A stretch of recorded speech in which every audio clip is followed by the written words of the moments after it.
to speak, if no one prays, these very stones cry out, I am. Shalom, hello again, and back to our series on archaeology, The Stones Cry Out. We're going to talk about houses. You know, what are we really interested in archaeology? Laymen are interested in how people lived. What was their house like? Not necessarily the temple, etc. I'm sitting in a house of the Second Temple period. This house was destroyed and put in this condition in 70 AD by the Romans. Some of the artifacts are here, but the burn marks are here, and the Roman spear and so on. And they destroyed it. There were houses of the First Temple period discovered in the archaeological digs. They are very interesting. They tended to have 4 rooms. They were called a 4-room house, and each room had its purpose. All the space was carefully utilized. Proverbs 12:7 gives a reflection that's very interesting about houses from that period. The wicked are overthrown and are not, it says, but the house of the righteous shall stand, and some of those houses still are standing. The roof was utilized extensively, especially in the warm summers here. Bathsheba, as you can recall, was bathing on her roof. The archaeologist Randy Cook is an expert on these houses, and Dr. Tom McCall of our ministry interviewed him on location. Well, right now we're in a marvelous archaeological spot, the city of David. Can you describe what we see around us here? This is the original core of the ancient city of Jerusalem, just below the walls, which are only about 450 years old now. But this is where it all started. Right below us is the Gihon Spring, and the earliest remains in the area are right there. So when David came and found the city of the Jebusites, this was the area that he attacked. Somewhere in this vicinity, General Joab came in through the water system and got inside the city, and David then made it his city. The city of David lies just south of the present-day Old City of Jerusalem. It was here that David attacked the Jebusites 3,000 years ago. 2 Samuel 5:8 attests, "And David said on that day, Whosoever getteth up the water shaft and smiteth the Jebusites, he shall be chief and captain." So David dwelt in the fort and called it the City of David. So this area is a part of the old city that David captured and made his capital. And this is all this around here, up and down this hill, is part of that period.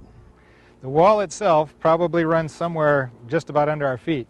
But you can see this long structure that goes all the way to the top. Archaeologists believe that that held a kind of a retaining wall for a platform, and possibly the palace itself was right above that. An artist's rendering portrays the area some 3,000 years ago.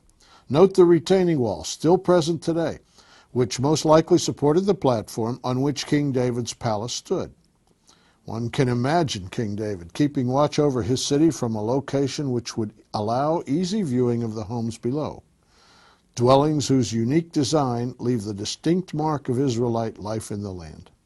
Well, a 4-room house is something that is very typically Israelite. It comes in shortly after the Israelites come to the land, and it lasts right up until the time that Nebuchadnezzar destroys Jerusalem.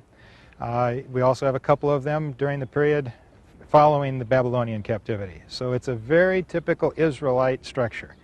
Therefore, anytime you find it, you're probably in some kind of an Israelite context. And it was specifically during what is sometimes called the First Temple period, roughly from the time of Solomon until the Babylonian destruction. Is that correct? Right. The earliest houses actually predate that a little bit and go back to the time of the judges. Whenever you find one of these things, it means that the early Israelites dwelt there. Not so much the Canaanites or the Philistines or any of those other groups, but this was an Israelite house. You know, it's not to say that nobody else could have lived in them, but it's something that apparently the Israelites developed and was very distinctive of their living areas. That's the kind of house they lived in. The cessation in 4-room house construction coincides with the destruction of Jerusalem by King Nebuchadnezzar in the year 586 BC. 2 Kings 24 provides the proof text. The servants of Nebuchadnezzar, king of Babylon, came up against Jerusalem, and the city was besieged, and he carried away all Jerusalem. Likewise, the reappearance of the four-room house supports Ezra chapter 1. Thus saith Cyrus, king of Persia, the Lord God of heaven hath given me all the kingdoms of the earth, and he hath charged me to build him an house in Jerusalem. Who is there among you of all his people? His God be with him, and let him go up to Jerusalem. Dr. McCall and Randy Cook continue their investigation of the four-room house. Randy, I think there's an example of one of these four-room houses. Can you show me some of the details about that structure? Sure. First of all, keep in mind that not all four-room houses have 4 rooms. Just like today, if you get another kid, you got to add another room. So sometimes there'll be 5 rooms, sometimes 3 rooms. But the basic pattern repeats itself over and over. There are 3 long rooms and 1 broad room. So as you come into a long room. Let's go take a look at one Sure. of these four-room houses. I understand, Randy, that the people then did a lot of living on the rooftops back then. Yeah, we're actually coming down the staircase from the upper story and down to the front door of the four-room house. Outside here is a small mortar. This would be the place where they would work to grind corn or grains and then, of course, cook it inside. Why don't we come on in the front room? This is the front door, and we're into the main part of the building where there are 3 long rooms, and then another room around the back over here, which is called a broad room. So there's this room here, the middle room, that room over there, and then the back room. And that's where you get the idea of 4 rooms. But again, remember, sometimes 5, sometimes 3, and a lot of the living is actually up here on the upper floor. And there's another room attached on the back.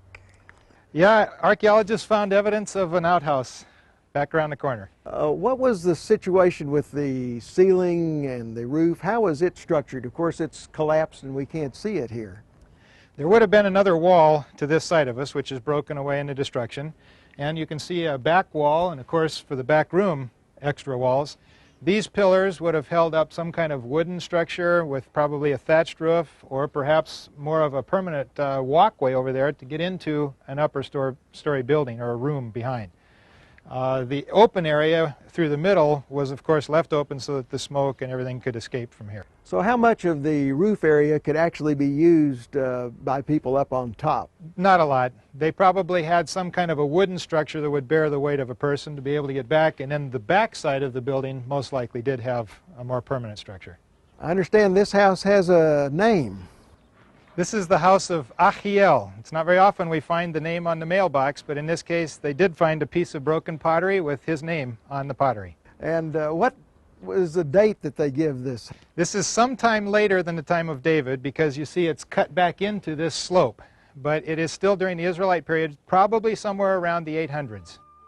To help clarify, this sketch shows the layout of the house of Archaeological, 3 long rooms running parallel to each other, and here the back room, known as the broad room. For our example, Tom and Randy are standing in the first of the 3 parallel rooms approximately here. This recreation of a 4-room house at Tel Aviv's Haaretz Museum allows one to step back to the time of David and Solomon. This home represents a collection of design aspects gleaned from the excavation of numerous 4-room houses. Typical furnishings of the time are displayed, as well as this specially designed bowl for the washing of feet. What did the people do in these rooms? Frequently, one or the other of these sides would have a thatched roof, and then there would be animals that would be brought in for protection and safety at night, and also provide some indoor heating. The main center room right through here was where they actually did cooking and preparing of food.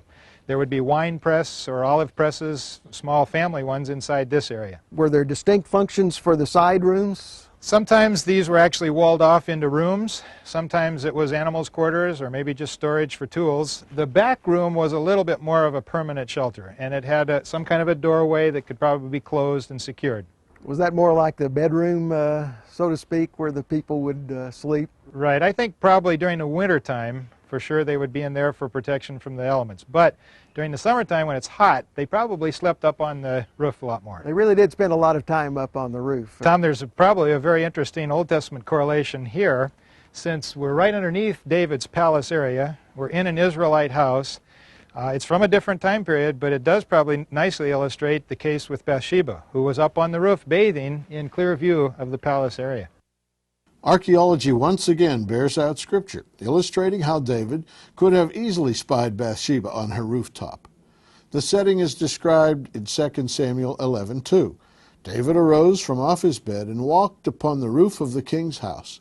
And from the roof he saw a woman washing herself, and the woman was very beautiful to look upon. We couldn't help but wonder about other famous biblical characters and if they too would have lived in similar homes. Is it possible that some of the great prophets of the First Temple period might have lived in a house like this, like Jeremiah, Elijah, some of those great prophets? I don't think it's just possible. I think it's highly probable. This was the kind of house that Israelites lived in during that time. There is one reference in Isaiah to the time of Hezekiah, when Hezekiah was preparing for the destruction that he knew was coming his way too from the Assyrians, and Sennacherib did in fact come to Jerusalem. It says that Hezekiah tore down the houses, he numbered the people, that would be for tax purposes, and then he used that material and that money to be able to build a special wall for protection against Sennacherib. And it would have been one of these kinds of houses that Isaiah was referring to. Also, I understand Solomon utilized people's houses that were up against the wall to increase the strength. What was that all about? Well, one of the other very interesting tie-ins with the Israelite four-room house has to do with how the casemate wall developed. The casemate wall is a parallel wall. We saw those in Hatzor, the casemate wall. Okay, well, just inside the wall at Hatzor, you could have seen also the rest of the four-room houses, with that back broad room being the formation of the parallel walls and then the casemate wall built up above that. The reference to the casement wall is found in Isaiah 22:10. And ye have numbered the houses of Jerusalem, and the houses have ye broken down to fortify the wall. Once again, we see archaeological discoveries mirror what is written in Scripture.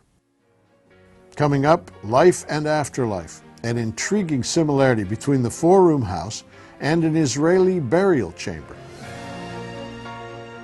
And later, of all the great Middle East cities from the ancient world, only Jerusalem still thrives. We'll unveil an exquisite new model built in its honor.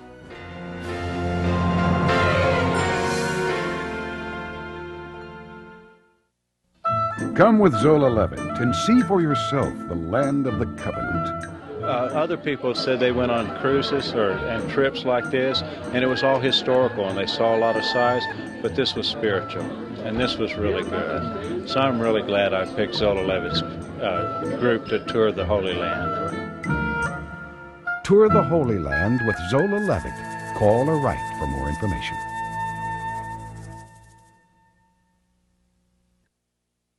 Well, archaeology really helps us understand the Bible, Tom. Think about Jephthah's vow. Oh, that's quite a story in the book of Judges about Jephthah and his daughter. Yeah, he vowed a vow unto the Lord and said, if you'll deliver Ammon into my hands, he says, then it shall be that whatsoever cometh forth of the doors of my house to meet me, when I return in peace from the children of Ammon, shall surely be the Lord's, and I will offer it up for a burnt offering. Of course, what he was expecting was a sheep or a goat, an animal to come out of his house. So we don't usually get those out of our houses. But back in when they had the four-room house, and the Israelite house was designed so that they could keep their domestic animals on one side of the house. And that's what he anticipated, and instead, gosh, his daughter came out of the house, poor thing, and she was very faithful. She said unto her father, let this thing be done. And it came to pass at the end of 2 months that she returned unto her father, who did with her according to his vow which he had vowed. It was a tragic thing that happened when his own daughter came out to meet him. Gosh. Well, Randy contrasted the homes with the tombs, the places where they live and the places where they rest in peace are very similar. The tombs have the same design as a four-room house. And that's how they considered themselves to be gathered unto their fathers. Well, let's look at this.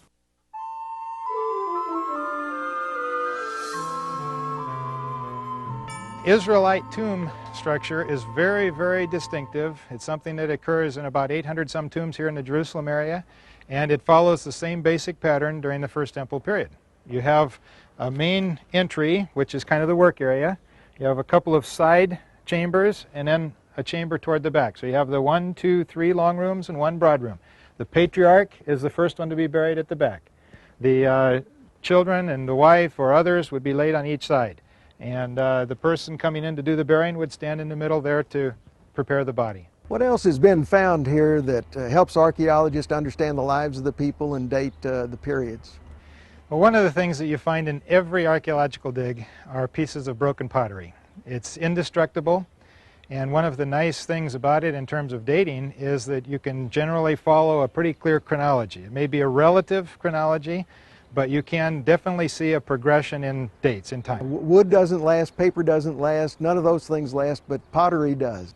One of the problems with Old Testament dating is you don't have coins until about the 5th century BC. So for most of the Old Testament period, we don't have that to help us with some more absolute dating. Therefore, archaeologists have to rely heavily on pottery. What kind of pottery have been located in this dig here? Well, perhaps one of the easiest things for us to understand is the development of the clay lamp. The lamps that were found here were very typical of the Israelite period. Some of these houses, of course, have them going all the way back to about 1100 BC, 1000 BC, which would be the time of David. In this particular case, most of the pottery was from the 8th to 9th century BC. Does biblical archaeology help a Christian to develop his faith? It certainly does, Tom. I think that if nothing else, it certainly helps us to be able to put the Bible back into its context. Living in America 2,000 years after the time of Christ, we know little or nothing about Old Testament living. And to be able to come and see that and see how the people lived, and then as you read the scriptures, it just makes it come alive. It makes so much more sense. And that's got to strengthen your faith. Just as the presence of the 4-room house helps to affirm the credibility of the Bible, so does the city of Jerusalem itself. As a great city of the Middle East from antiquity still lived in, it attests to the certainty of biblical prophecy. For example, Joel 3:20 declares, "But Judah shall dwell forever, and Jerusalem from generation to generation." Israeli archaeologist Danny Bahat and a team of scholars, as a part of the celebration of Jerusalem's 3000th birthday, constructed this model representing the city of David just prior to its destruction in the year 586 BC. We now step back 2,600 years as Danny Bahat describes this most magnificent of cities. The foundations of Jerusalem start next to the only perennial spring around Jerusalem, which is down here. That's the spring of Gihon. And it was here that Jerusalem was founded, somewhere in the 18th century BC, in its present shape, surrounded by city walls. We know that it was founded earlier, already in the 4th millennium BC, which means Jerusalem is today 6,000 years old. When David conquered Jerusalem, it reached only as far as here, and here on the foundations of an older palace, he built his own palace, which is here. That palace was named in the Bible the Citadel of Zion, and this is where it existed for quite a while. Turning to the artist's portrayal of the city ruled by David and Solomon, David's palace is shown here. Further to the north, David's son continued his father's legacy. King Solomon decides to build the temple, and thus he builds the temple on top of Mount Moriah, which is a kind of a dome-shaped mountain in this area just away of the city, the place where the threshing floor of the last Canaanite and Jebusite kings was located. In order to build a temple in this place, he actually had to surround the entire mount by a city wall, which you can see here. And in this enormous area, he also included his palace. According to the biblical description, his palace was comprising of many inner courtyards, like this one, each of them surrounded probably by all kinds of colonnades, the most important of which explicitly is described, is the structure which we see here, which is the house of the forest of Lebanon, as is mentioned in the Bible, probably because the many columns which supported its roof were made of the cedar of Lebanon. 1 Kings chapter 7 helped Danny and his team construct this area. It gives an exacting description of Solomon's house of the forest of Lebanon. And he built the house of the forest of Lebanon. Its length was 100 cubits, and its width 50 cubits, and its height 30 cubits. A cubit being approximately 18 inches, this magnificent building was 150 feet in length and over 4 stories tall. Having the physical description of buildings is one thing. Knowing where to place them in relationship to each other and the surrounding landscape is another. How did the team of scholars overcome this obstacle? Of course, first of all, we've got the Bible, which is the only source which describes many of the items mentioned or shown on the map which we have here. The other thing is archaeology, and I'd like to see, for example, this little corner which we have here, where, because of the excavations carried out in the 70s, we know that this was an area where there was kind of royal storage. So we know that it belonged or formed a part of the complex of the palace and so on.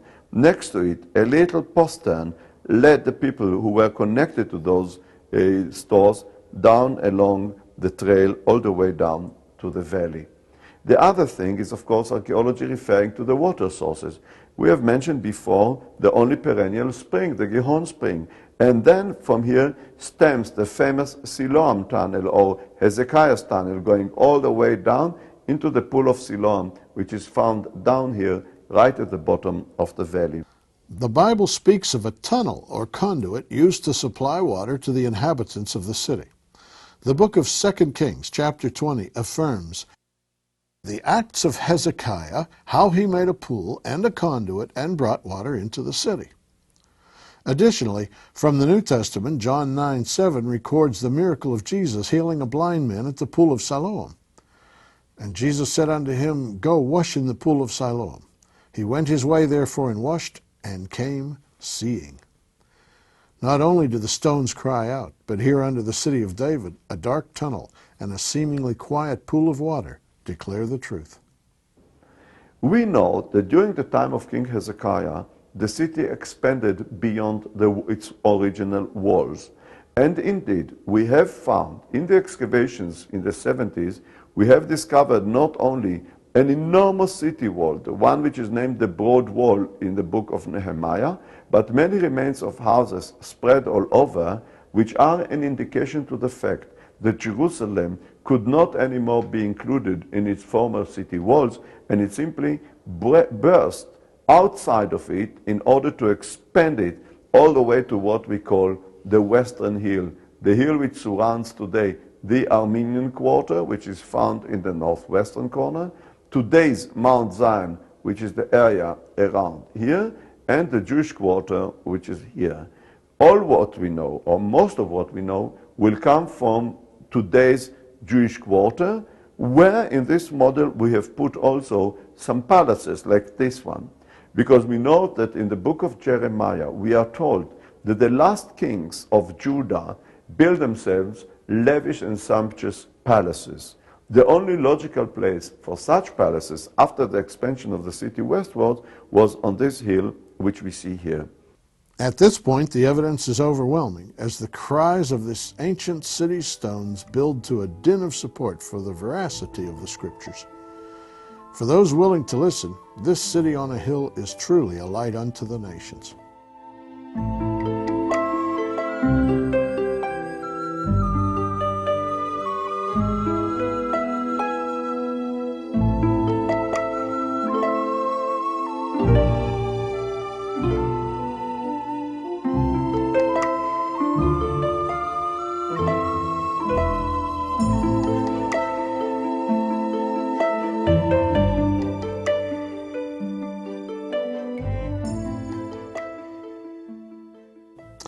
You know, Tom, another example of the accuracy of the biblical reportage of the time is these four-room houses appear before the captivity to Babylon. All during that time, from the time of the judges on right up to the Babylonian captivity. Then they stop, they don't build them, and then when they return from the captivity, then some more are built. There's some more.